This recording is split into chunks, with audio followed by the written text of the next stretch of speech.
pero me gustaría que nos muestres una imagen. Y Samuel, si me puedes poner una cancioncita por ahí, ponla como 30 segundos nada más. Ahí, ya están todos ahí. Aquí tengo una imagen de...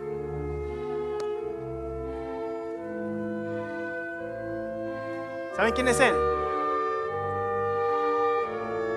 ¿Cómo no van a saber? Mozart, ¿sí? La canción que usted está escuchando ahorita mismo es el Requiem, ¿sí? Mozart escribió esta canción. Mozart falleció el 5 de diciembre de 1791, ¿sí? Y así se lo estoy hablando como una película. Falleció, sigue con la musiquita ahí. Mozart falleció 5 de diciembre de 1971. El único detalle es que Mozart no logró terminar la canción.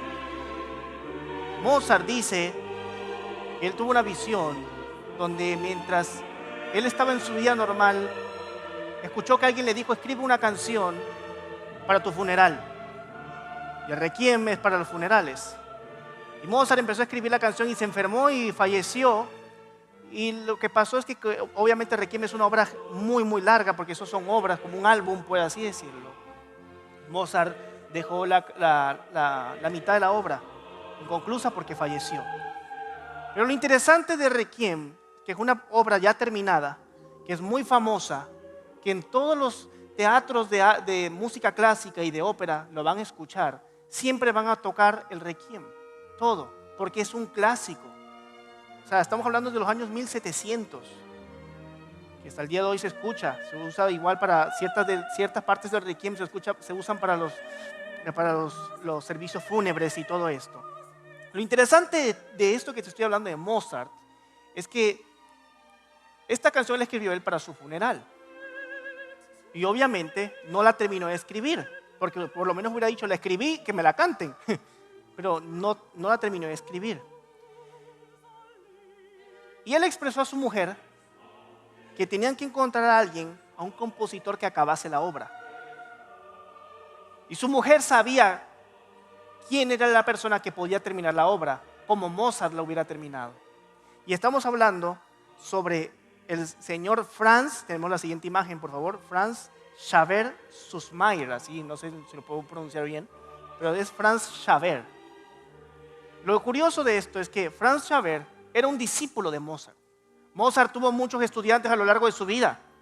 Mozart dio muchas clases y tuvo varios discípulos. Pero Franz Xaver, que es el hombre que está aquí, que por él es que estamos escuchando la canción, que por él fue que se terminó todo esto, por él fue que se terminó la obra. ¿Pero por qué fue por él? Porque dice la historia que de todos sus discípulos él era uno de los más cercanos a él. Era muy cercano a él, a su familia. Él conocía tanto a su esposa, conocía tanto a Mozart, de hecho dice que él hasta lo usaban para, ¿verdad? O sea, Mozart tenía tanta amistad con él que le confiaba ciertas cosas de su casa, cierto cuidado de su esposa, cierto cuidado de ciertas cosas personales de él, porque tenían tanta conexión, ¿sí? Y su esposa sabía que la única persona que podía terminar el Requiem era un discípulo, pero no cualquier discípulo, sino un discípulo que conociera a Mozart de verdad, que pudiera pensar como Mozart, que pudiera imaginarse qué es lo que Mozart hubiera querido. Y Mozart mismo sabía que la única persona que podía terminar esta gran obra de arte iba a ser Franz Xaver, un hombre que sabía que podía pensar como él, que sabía lo que Mozart hubiera hecho. Entonces esta obra es tan hermosa por la historia que conlleva, porque se terminó como Mozart mismo lo hubiera terminado, pero sin embargo lo hizo un discípulo. Franz Xaver terminó la obra, mira, viste, como Mozart lo hubiera hecho, porque era un discípulo muy cercano. Los cristianos, ¿sí? La palabra cristiano fue, la primera mención de la palabra cristiano sale en Hechos 11, en el versículo 26, ¿sí? Y ahí empieza la historia del nombre cristiano. Y el nombre cristiano era un apodo, era una burla. De hecho, se nos menciona aquí que realmente la palabra cristiano era una burla hacia los seguidores de Jesús. eran como cristitos. Realmente la palabra cristiano significaba cristitos o miniaturas de Cristo. Era un apodo burlón. Lo que no saben, es como hoy en día, ay, el cristianito, el aleluyita, el evangélico, y te empiezan a burlar de eso. Es algo burlón, pero no saben que están proclamando algo grande, ¿verdad? Entonces, ¿qué tiene que ver esto? El apodo cristiano sale porque somos miniaturas de Cristo. Obviamente nosotros no vamos a aspirar a ser miniaturas de Cristo. Nosotros estamos a aspirar a ser una réplica de Cristo, ¿sí? Lo curioso de esto que te mencioné al principio es que no cualquiera pudo haber terminado la composición de Mozart, sino tuvo que ser alguien ¿quién? Cercano a él, alguien que pudiera pensar como él, alguien que pudiera imaginarse o sentir lo que él sentía. No cualquier persona, porque grandes compositores habían para terminarlo, pero nadie lo iba a terminar como Mozart mismo lo hubiera terminado. Su mujer misma sabía que nadie lo iba a poder terminar y nadie iba a poder componer como Mozart, a menos que hubiera una persona que lo conociera muy íntimamente. En la Biblia podemos ver que un discípulo, para empezar, la palabra discípulo viene de la palabra disciplina, ¿sí? Y aquí présteme atención con esto rapidito, ¿sí? En la Biblia se nos menciona que Jesús tuvo varios discípulos y las multitudes siempre seguían a Cristo. Jesús se tenía que subir a las barcas porque las multitudes eran tantas y Jesús siempre bregaba con multitudes hasta que llega un punto, bueno, no llega un punto, sino que muchas veces en la Biblia Jesús se para y les dice, mira, ¿me vas a seguir o no me vas a seguir? Los que me van a seguir van a tomar su cruz. Los que me van a seguir están dispuestos a dejar lo que más aman, porque lo que más tienen que amar es a mí. Jesús siempre lo dijo, siempre fue preciso con esto, porque a Jesús no le interesaban precisamente que hubieran personas por haber, le interesaba el corazón de la persona, que la gente fuera discípula. Pero los que se mencionan en la Biblia que son discípulos o que fueron discípulos de Jesucristo, tenían algo en particular. No eran personas que asistían 1 o 2 veces a la semana a recibir clases. La palabra discípulo no solamente se encuentra en la religión, se encuentra en todos lados. Discípulos de Mozart, discípulos de Aristóteles, discípulos de Platón, discípulos de Alejandro Magno, discípulos, siempre hay un discípulo, discípulos de muchos, por ejemplo, de la música clásica, me explico, siempre hay discípulos. Porque todo el mundo, es una norma natural, todo el mundo debería tener un mentor. Todo empresario que usted admire, toda mujer que usted admire, tiene un discípulo, tiene un mentor, es discípulo de alguien, es discípula de alguien, ¿sí? Y lo podemos ver ahí también, los fariseos tenían discípulos, y un discípulo es una persona comprometida, que aspira a ser como su maestro o hasta a ser mejor que su maestro, que aspira a abrazar las enseñanzas de su maestro o de su maestra, que aspira a esto. Una persona no se podía llamar discípula por tomar una clase o 2 clases, sino era una persona que tenía que estar ahí gran parte de su semana, gran parte de su día, ¿verdad? Aprendiendo de una persona, escuchando de una persona. Eso es lo que era un discípulo de verdad. Hasta en el mundo secular, no cualquiera era discípulo, sino los discípulos de verdad son los que realmente se dejaban disciplinar, se dejaban enseñar por el maestro. Y la historia de Jesucristo lo podemos ver en la Biblia. Discípulos fueron llamados aquellos que fueron capaces de tomar su cruz todos los días, que fueron capaces de seguir a Jesucristo en todo y por todo, que fueron capaces de dejar todo por seguir al Señor. Podemos ver que Jesucristo siempre los disciplinaba, que Jesucristo siempre les enseñaba. Todo el tiempo Jesús lo que hacía era dar discipulado, discipulado y discipulado, porque nuestro gran objetivo es llegar a ser como el maestro. Hermano, usted hoy debe tener una aspiración grande y es llegar a ser como Jesús. Llegar a ser como Jesús. Buscar ser como Jesús. Usted tiene que anhelar ser como Jesús. Un requisito, ¿verdad?, que tenían que tener los apóstoles era morir a ellos. Piense por un momento conmigo. Las actitudes que usted tiene son las actitudes que Jesús tenía o las actitudes que Jesús tuviera. Nosotros venimos a la iglesia, ¿a qué? A escuchar y ya, a alimentarnos y ya. No, tenemos que venir a la iglesia a aprender la predicación para ser más como Cristo. Por eso nuestra responsabilidad como predicadores es muy pesada, porque uno tiene que predicar algo para que las personas sean más como Cristo. Tenemos que cambiar a ser más como Cristo. Hermano, yo le pregunto a usted, ¿Cristo tendría el mismo carácter que usted? ¿Cristo pelearía por todo como usted pelea por todo quizás? ¿Cristo sería flojo? ¿Cristo sería grosero? Pero pensemos en nosotros mismos, en eso. Piense por un momento en su vida personal. Yo como Abraham, mi vida. ¿Será que yo estoy actuando como Cristo actuaría? ¿Qué pasaría si Cristo estuviera aquí conmigo? ¿Me estaría jalando los pelos? Dense cuenta.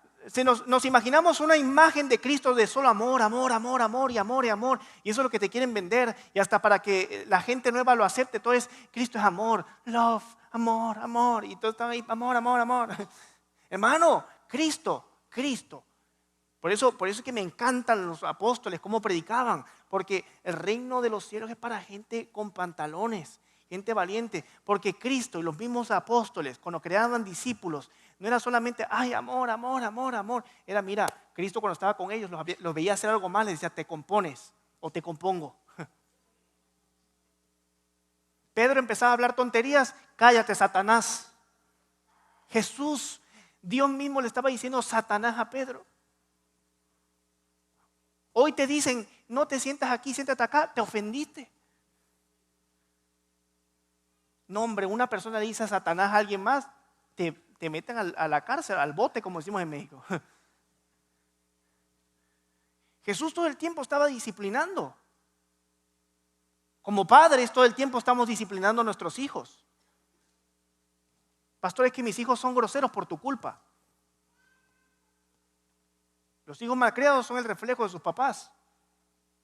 Uno tiene que educar. Todo el tiempo tiene que estar educando.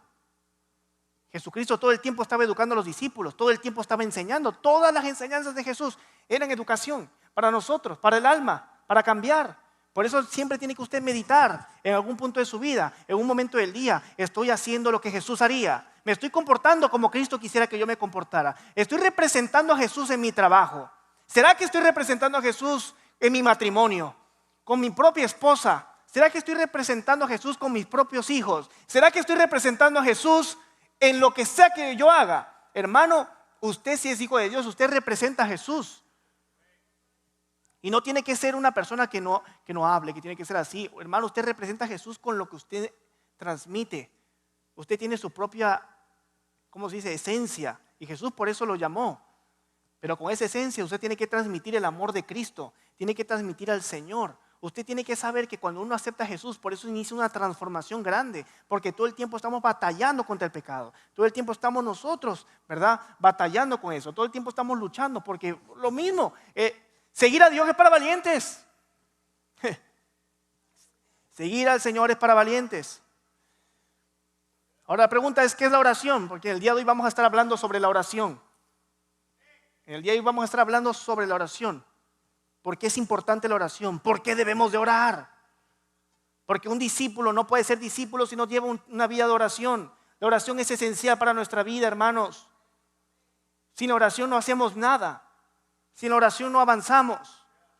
Por eso le digo, su mayor aspiración debe de ser venir a la iglesia, escuchar y aprender y aplicarlo en su vida para representar a Cristo en todo. Este es el objetivo de nosotros. La mayor obra del Espíritu Santo.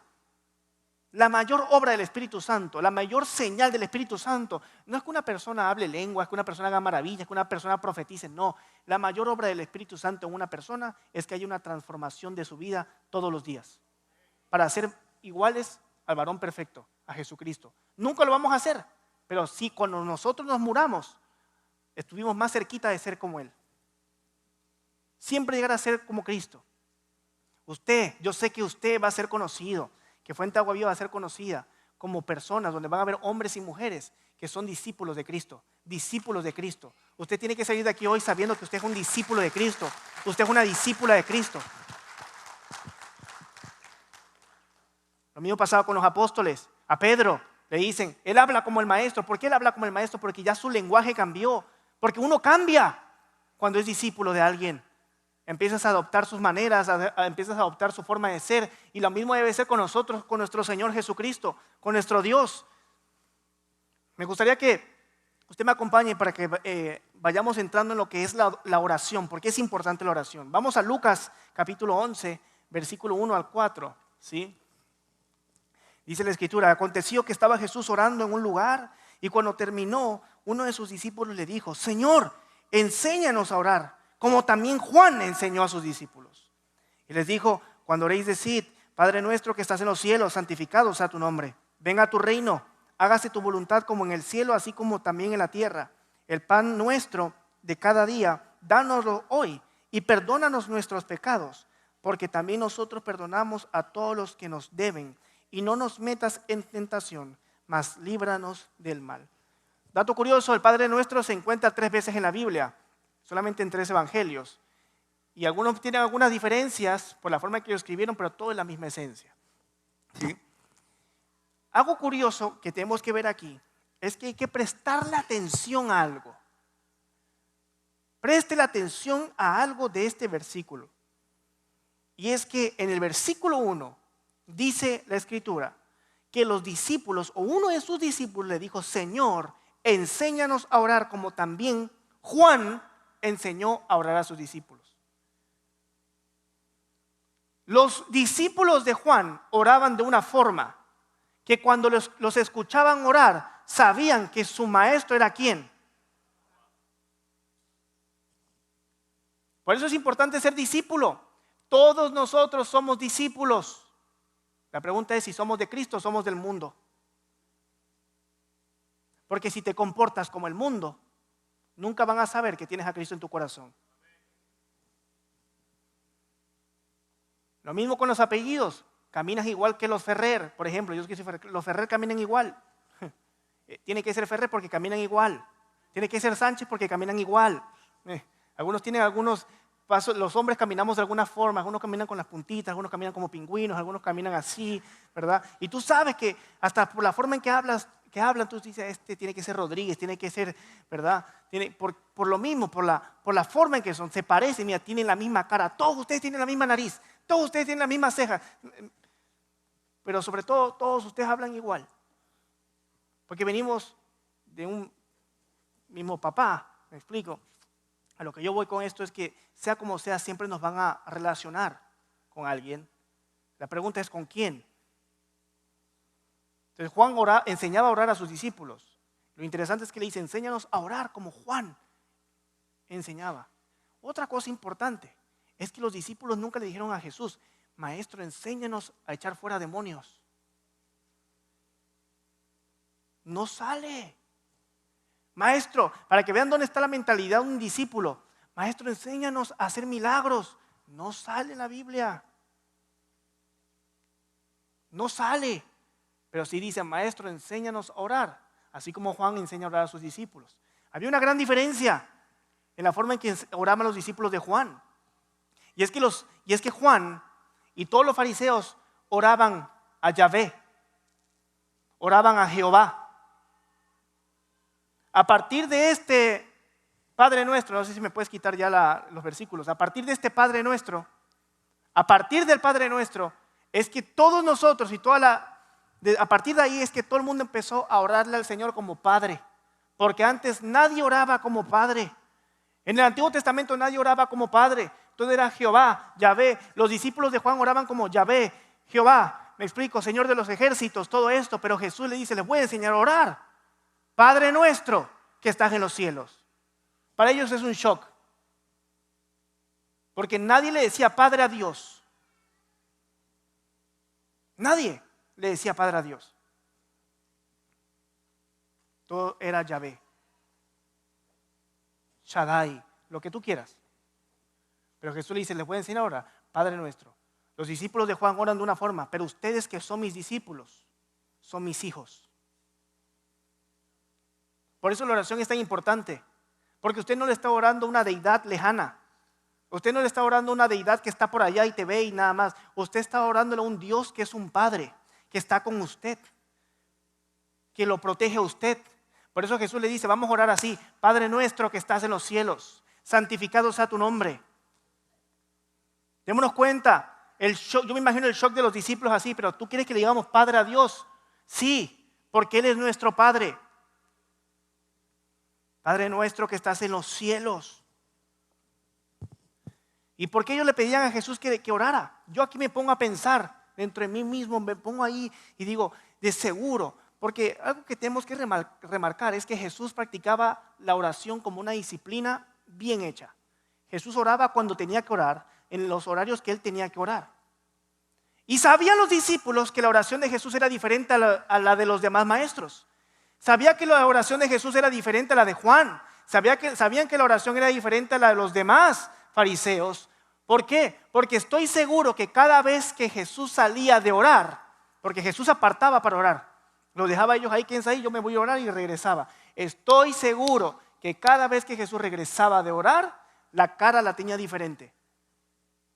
De por sí ya la cara de Jesús era diferente, pero estoy seguro que cada vez que él regresaba de la oración, la cara le cambiaba. Algo le brillaba, algo era diferente. Por eso a ellos no les importó decirle, maestro, me enseñas a sacar demonios, me enseñas a hacer milagros. No, le digo, enséñanos a orar como tú lo haces, porque tu oración es diferente. Porque cuando tú oras, tu rostro cambia. Porque cuando tú oras, todo se mueve. Porque cuando tú oras, las cosas suceden. Porque cuando tú oras, vemos los milagros son añadidura de tu oración. Y el anhelo de los discípulos era, enséñanos a orar, Jesús. Enséñanos a orar. Por favor, enséñanos a orar. Porque algo sabían que cambiaba cuando Jesús oraba. Por eso la oración mueve. Pero hay que aprender a orar. Hay que aprender a orar y a saber a quién le oramos, hermanos. Recuerden, Jesús no le oraba a Yahvé. Jesús le oraba ¿a quién? Al Padre. La pregunta que mucha gente se hace, ¿por qué Jesús oraba? Si Jesús era Dios. Bueno, tenemos que comprender primero que es la Trinidad. Una naturaleza, 3 personas. ¿Sí? Jesús oraba al Padre porque él tenía relación con Dios desde antes de que viniera a la tierra. Todo el tiempo estaban hablando con el Espíritu Santo. Por eso es que él oraba al Padre. ¿Sí? Jesús era Dios, sí, una deidad, pero oraba al Padre. Porque recuérdense que tenemos la Trinidad, Padre, Hijo y Espíritu Santo. Así que con eso pues lo comprendemos. ¿Sí? Y la segunda pregunta que sale, que es común, es ¿por qué debemos de orar? Que te lo voy a explicar más adelante. ¿Por qué debemos de orar los cristianos si Dios es soberano y Dios ya sabe lo que va a suceder? ¿Por qué debemos de orar si Dios sabe todo lo que yo hago? Pero bueno, más adelantito lo vemos. ¿Qué te quiero decir con esto de la oración? La oración, lo que Jesús le enseñó a los discípulos, es que la oración es un diálogo entre Dios y su creación. Venimos de una cultura también, ¿sí? Desde que vinieron los españoles y metieron el catolicismo. Nuestros países abunda el catolicismo y hay rezo de todo. En México, y yo estoy seguro que en sus países también existen rezadoras profesionales, ¿verdad? Rezan más rápido que lo que Eminem rapea. Y se saben los rezos de todo. Venden hasta en México, a las librerías católicas o hasta en cualquier lugar, venden rezos, oración para la sanidad. Oración para el negocio, oración para el huevo, oración para el pollo, oración. Y eso existía en lo mismo con los judíos. El rezo de esto, el rezo del otro, el rezo de aquello, el rezo de hermano. Si a veces el Padre Nuestro ni te lo sabes. Entonces todo el tiempo era como, me estoy explicando, todo el tiempo era como que, rezo esto, rezo. Jesús les enseñó, esto es un diálogo. Número 1 es tu papá. Y a tu papá uno va a estar hablando como que, papá, quiero decirte hoy, buenos días. Es tu papá, Padre nuestro que estás en los cielos, lo poderoso de esta oración. Padre nuestro que estás en los cielos. Y aquí podemos ver que Jesús les enseña 2 principios. Número 1, primero imploran a Dios. Antes de orar, lo primero que uno debe hacer es implorar a Dios, exaltar a Dios, adorar a Dios. Muchas veces nosotros queremos orar, venir a orar. Y por eso Jesús dijo, es que los apóstoles que oran, pero piden mal. Oran mal. Porque sí hay una estructura en todo esto. Es una relación, pero hay una estructura. No tiene que ser un rezo, no tiene que ser algo ya hecho, pero hay una estructura que se nos recomienda. Y primero es la adoración a Dios y después nuestras necesidades. Pero muchas veces queremos llegar y doblar las rodillas, cerrar los ojos y decir: Señor, te pido que este día me bendigas, te pido que este día sea un día grande, te pido que esto, te pido que el otro, te pido que aquí, te pido que allá.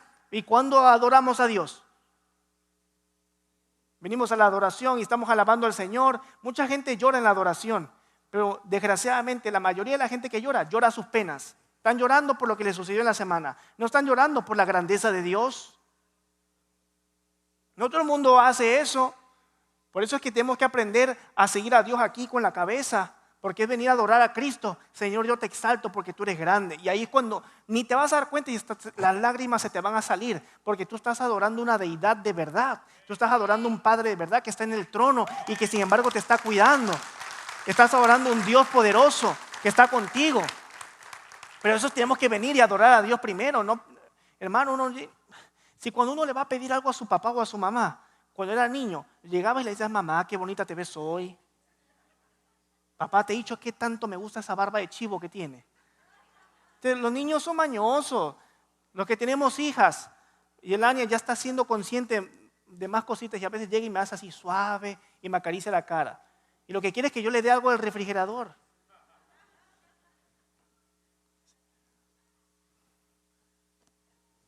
Y qué bonito se siente, ¿no? Pero si uno lo hace, ¿pero por qué no lo hacemos con Dios? O sea, pensamos que Dios es un genio de la lámpara. Me vas a dar porque me vas a dar. Me vas a dar porque yo he escuchado gente que dice, pastores que dicen: Dios está obligado a responderte. Dios mío, ¿tú qué te crees? No, hermano. Dios es nuestro Padre. Y Él quiere que nosotros lo pidamos, pero que aprendamos a adorarlo. Que aprendamos a adorarlo. Démonos cuenta aquí que hay un orden. Primero es la adoración a Dios y después la satisfacción de nosotros. Jesús siempre que iba a orar, iniciaba adorando a Dios.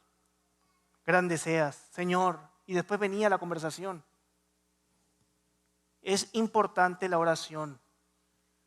Jesús oraba todo el tiempo. Por eso en Tesalonicenses, en 1 Tesalonicenses 5:17 dice la Biblia: orad sin cesar. Orad y eso lo escribieron los discípulos: oren sin parar, porque la oración es importante. La oración es importante. ¿Y qué es orar sin cesar? No malinterprete esto ni se asuste. No quiere decir que todo el día va a estar así. Hermano, nosotros comemos sin cesar. No te rías. Pero tú desayunas, almuerzas y cenas mínimo, y algunos aquí se avientan 7 comidas al día. A lo que se refieren de no orar sin cesar es que nunca pares la oración. La oración debe ser algo esencial en tu vida. La oración tiene que ser parte de tu vida. Nosotros comemos con un ritmo, tenemos conversaciones con un ritmo. Así lo mismo tenemos que hacerlo con nuestra oración, orar con un ritmo, orar todo el tiempo. Obviamente en la oración hay 2 tiempos también. Uno, el tiempo con Dios, que es una intimidad. Hay gente que se la pasa orando, pero no tiene intimidad con Dios. Uno tiene que aprender a cerrar los ojos, apartarse un momento en su casa y a levantar una oración. Poner canciones de adoración y adorar al Señor. Si usted no lo ha hecho, se lo invito a que lo haga, porque eso le va a cambiar la vida. Y lo otro son las oraciones cortas, oraciones que uno va haciendo mientras que come, que mientras está manejando el trabajo, uno se pone a orar y todo eso. Pero nunca deje usted a un lado la oración de intimidad con el Señor. Nunca lo deje por un lado. Si nosotros practicáramos la oración, estaremos muy por delante. Tú estarías muy por delante de donde tú estás ahora si tu vida fuera una vida de oración. Te ahorrarías tantos problemas si tu vida fuera una vida de oración. Te ahorrarías tantas cosas, ganarías tantas cosas si tu vida fuera una vida de oración. Es más, no te juntarías con el inconverso porque si tuvieras una vida de adoración. Porque cuando uno ora al Señor, el Señor te revela, el Señor te habla. Algo por lo que eran conocidos los discípulos después es que eran hombres de oración. Todos los hombres que yo admiro, que fueron hombres pastores en la historia, lo que más hacían era orar. Billy Graham se la pasaba orando. Spurgeon, Sproul, toda esta gente, oración. Jonathan Edwards, oración. Y siempre lo decían: marquen la oración. Puede ser aburrida, puede parecer difícil, pero tenemos que disciplinarnos. Jesús se disciplinaba, pero algo sucede en la oración y es que el rostro te cambia. Cuando uno ora, el rostro te cambia. Por eso veían los discípulos a Jesús salir de ahí cambiado, porque la oración te renueva. La oración te cambia, hermano. Usted tiene que ser conocido como un hombre de oración. Usted tiene que ser conocida como una mujer de oración. Yo le pido al Señor que conozcan a la gente de Fuente de Agua Viva Orlando como hombres y mujeres de oración. Que siempre digan, esa iglesia sí está orando siempre. Esas personas oran todo el tiempo. Hermano, usted si tiene hijos, que sus hijos cuando estén grandes puedan tener un recuerdo de decir, siempre vi a mi papá con las rodillas dobladas orando por nosotros. Siempre vi a mi mamá con las rodillas dobladas orando por nosotros. La oración es algo esencial, hermano. No podemos vivir sin la oración. Los ministerios de intercesión están vacíos. Nadie quiere orar. Piensan que la oración y el ministerio de intercesión es para los viejitos.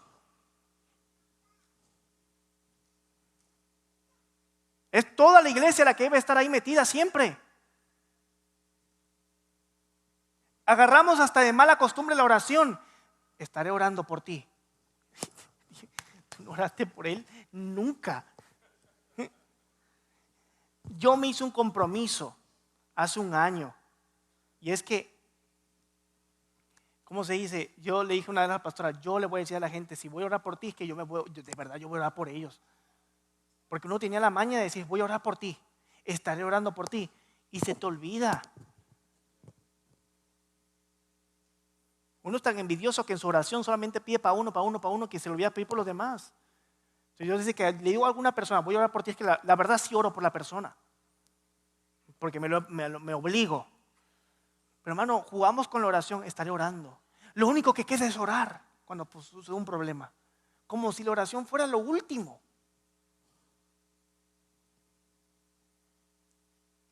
Pastor, ore por mí. ¿Para qué? ¿Ya oraste tú primero? Hay gente que se te acerca, que nos llaman de la radio, ore por mí. Porque yo sé que si usted ora, pero ¿cuál es la diferencia? ¿Cómo voy a orar yo por algo que usted no está dispuesto ni a orar? O sea, quieren usar la oración como que ora tú por mí, pelea tú las batallas espirituales por mí. Es que hermano y hermana, la oración debe ser algo esencial en nosotros porque sin la oración no podremos conocer a Cristo. Hermano y hermana, pregúntese usted mismo, usted misma, joven que está aquí, pregúntense ustedes, ¿tienen una vida de oración? Pasamos, si usted se mete a las configuraciones de su teléfono, le sale cuánto tiempo dura, cuánto tiempo invierte en el día en la pantalla del teléfono. Hago un balance, 6 horas a veces pasa uno en la pantalla del teléfono, acumuladas. O sea, tú me estás diciendo que por 6 horas tú no puedes orar. Por lo menos media hora ¿me explico? Hermano, usted tiene que orar. Yo le estoy confrontando hoy a usted con algo. Analice su vida de oración. Hay personas que uno ya sabe que no están orando. Cuando uno deja de orar, cuando uno empieza a tener problemas tan grandes en su vida, cuando uno empieza a tener depresión, se quiere alejar de Dios, cuando uno empieza a dudar sobre si sigo asistiendo a la iglesia o ya no voy a la iglesia, sirvo o no sirvo, tú sabes que no está orando. Hemos atendido gente donde tienen tantos problemas que le preguntan, ¿ya oraste? Se quedan así como si eso fuera algo chino. Es que es lo primero que uno tiene que hacer. Varón, yo le pregunto a usted es como la persona que vela por la muralla de su casa, como los vigías. Usted se pone a orar por su familia. Usted realmente tiene un tiempo de oración donde usted le pide a Dios por su esposa, por sus hijos. ¿Y lo hace constante o lo hace de vez en cuando? Mujer, lo mismo, usted ora de vez en cuando. Lo que pasa es que cuando uno no ora seguido, termina metiendo todo lo que uno no ha orado en la oración de la comida.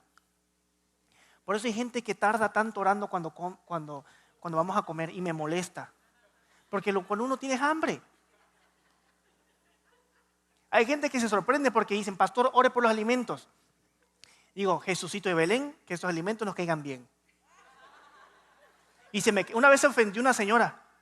¿Y esa oración cuál es? Que tú tienes que orar por los de África. Yo, si esto no es una cruzada de intercesión. Jesús agarró el pan y dijo, Señor, bendícelo, ¡puc! Y lo multiplicó. ¿Qué más? Porque Jesús tiene relación con Cristo. Cuando una persona, y eso es un truco que le doy, cuando una persona tarde tanto orando por los alimentos, es que no ora.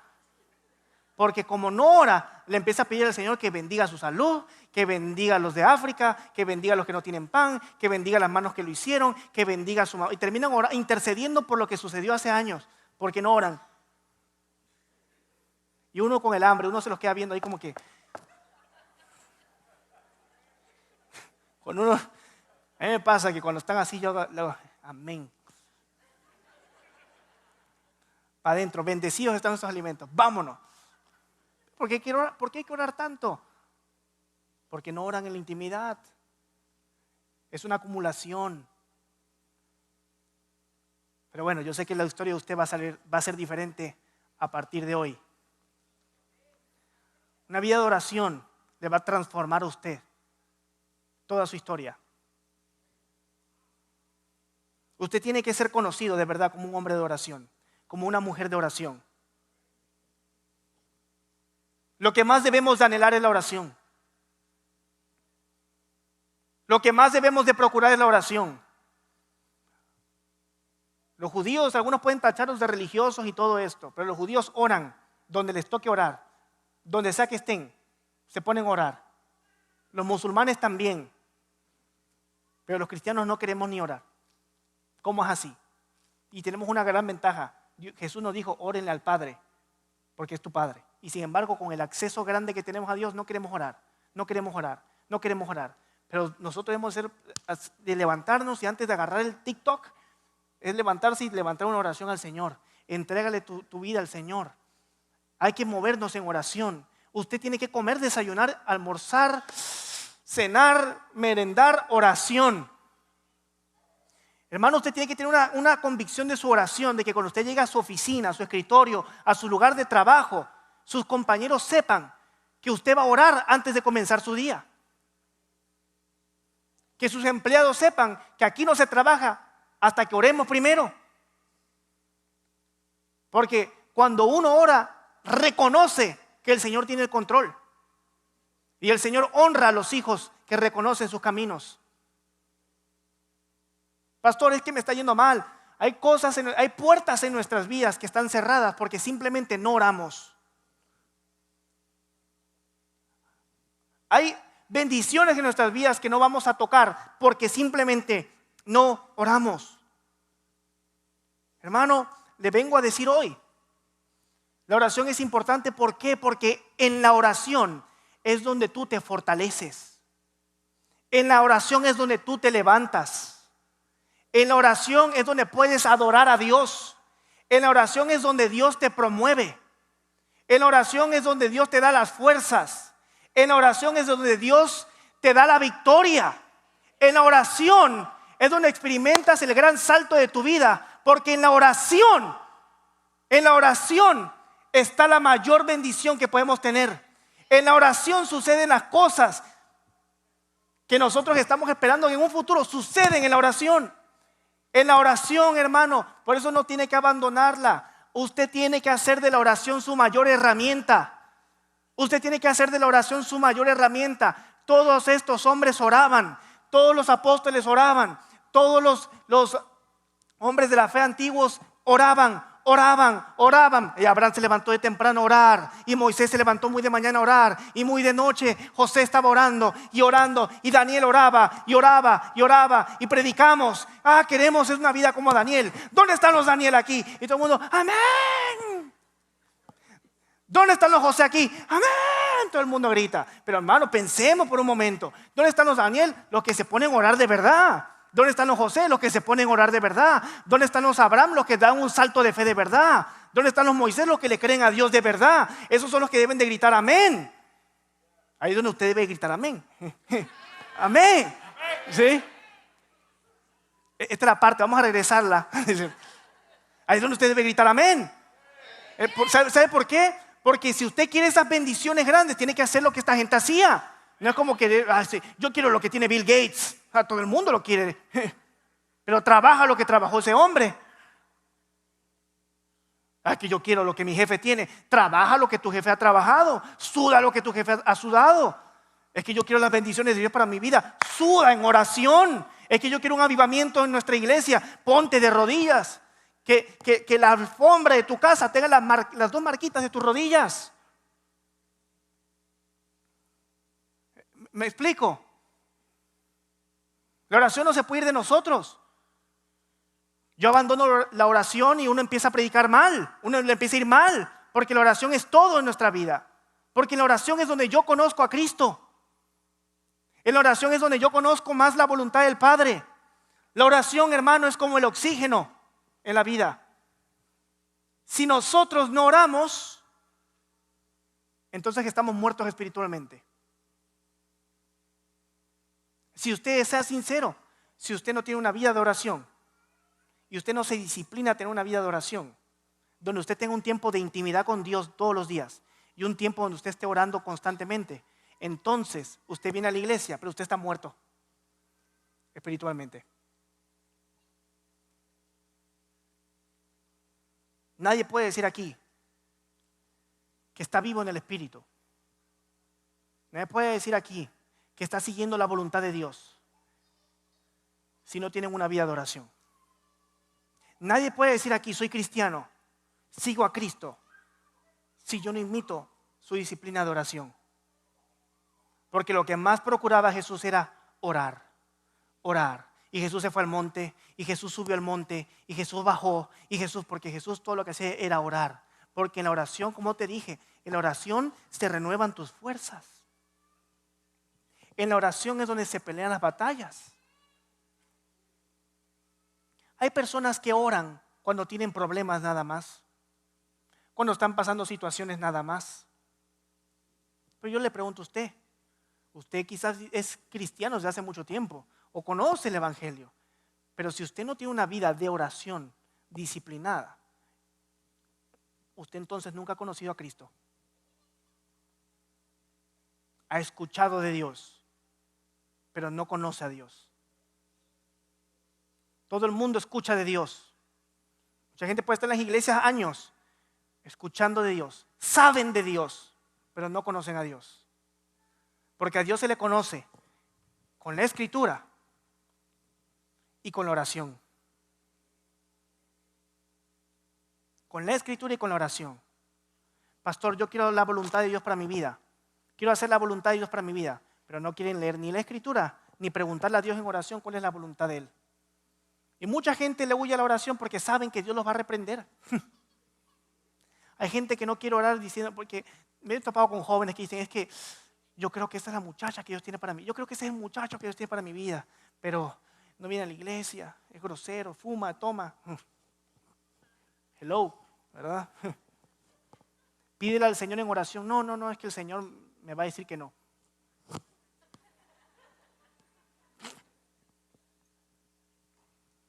Es un ejemplo tonto, pero eso pasa a escala real. Tú sabes que hay trabajos que no debes de tomar, porque el Señor te va a decir que no. Tú sabes que hay cosas que no debes de hacer porque el Señor te va a decir que no. Tú lo sabes, lo que pasa es que no lo quieres orar, porque sabes que Dios te va a decir que no. A veces estamos como los memes. Nos pasa algo y solamente Señor, soy yo otra vez. Señor, soy yo otra vez. No somos discípulos entonces. Franz Xaver terminó la obra como Mozart lo hubiera terminado porque conocía a Mozart. Sabía cómo pensaba Mozart.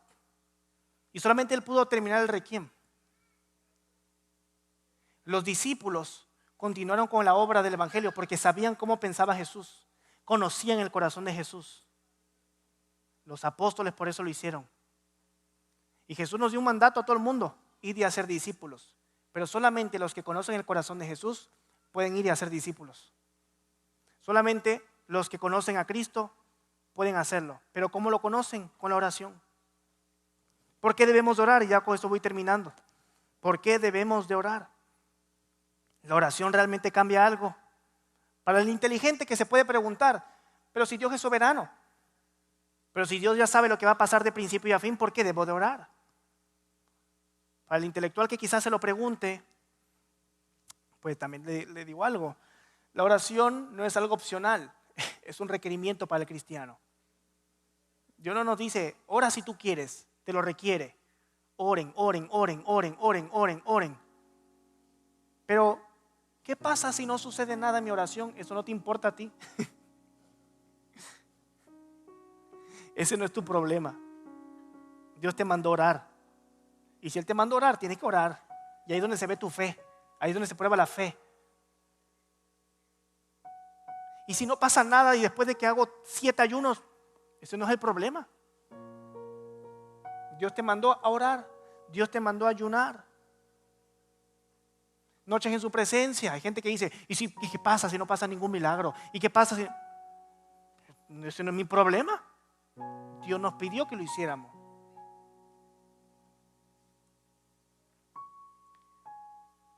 Familia, la oración no es un intercambio con Dios de una máquina expendedora, no es un genio de la lámpara.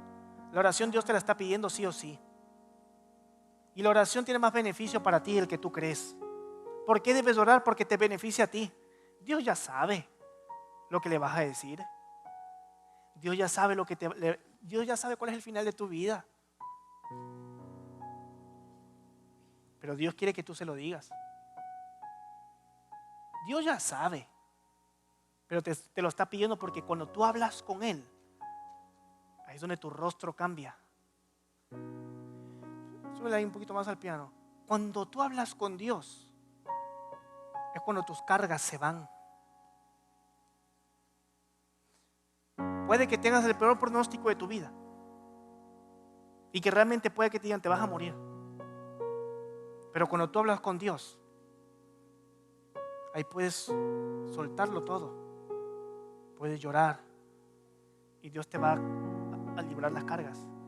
Esto no es una oración de un truco. La oración no es un truco de esto de que me hablo a mí mismo. No, tú estás hablando con un Dios de verdad, con un Padre que te escucha y que te habla, que te provee. Puede que tú tengas el peor momento de tu vida ahora mismo y Dios sabe que estás pasando un momento difícil porque lo sabe, porque es tu Padre y sabe lo que va a pasar después. Pero en la oración puedes tomar una nueva fuerza. En la oración puedes llorar. En la oración puedes entregarlo.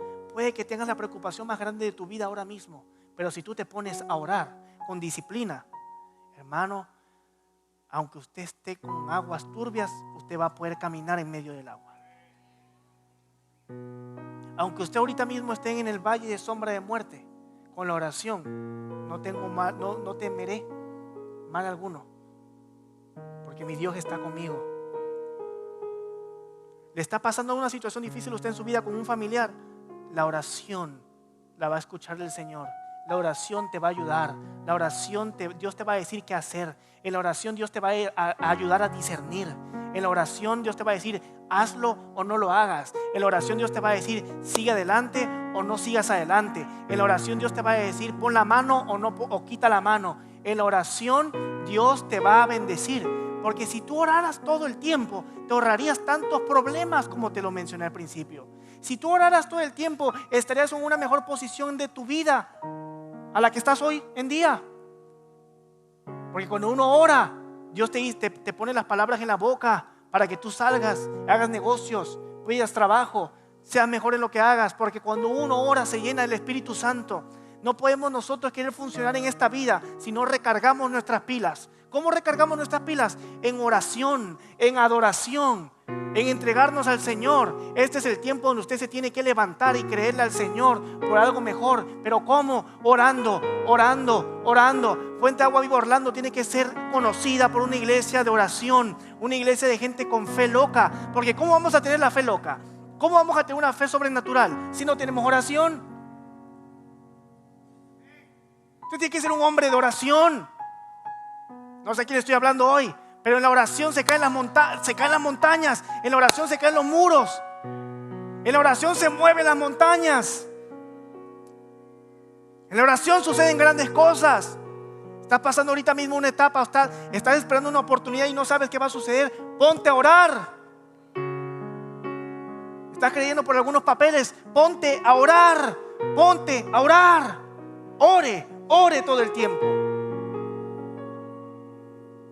Platique con Dios todo el tiempo. Converse con el Señor todo el tiempo. Por eso la oración es para glorificar al Señor, para adorar al Señor. Hermano, no vas a poder conocer al Señor o no vas a poder tener intimidad si no estás en este tiempo de oración. Ya para terminar, los que son casados, uno mismo sabe cuando tu esposa va a hablar contigo y te dice, tenemos que hablar. Tú ya sabes lo que te va a decir. Cuando una mujer te dice, mira, tenemos que hablar, tú ya sabes. Cuando tú ves a tu cónyuge con una cara, tú ya sabes qué le pasó. Hay personas con las que tú tienes tanta relación que solamente con una mirada tú ya sabes, ya te dijeron algo. Porque los conoces, porque tienes intimidad. Mi mamá, cuando me pasaba algo, llegaba y me decía, ¿a ti te pasa algo? Y yo, no, ¿a ti te pasa algo? Que no. La frase de mi mamá, si yo te parí, yo sé que te pasa algo. Y ahí va uno y le cuenta lo que pasó.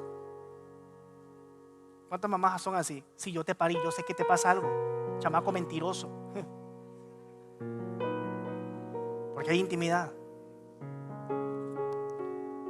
Y la oración es para eso. Porque en la oración es donde usted va a conocer al Padre. En la oración es donde usted va a conocer a Dios.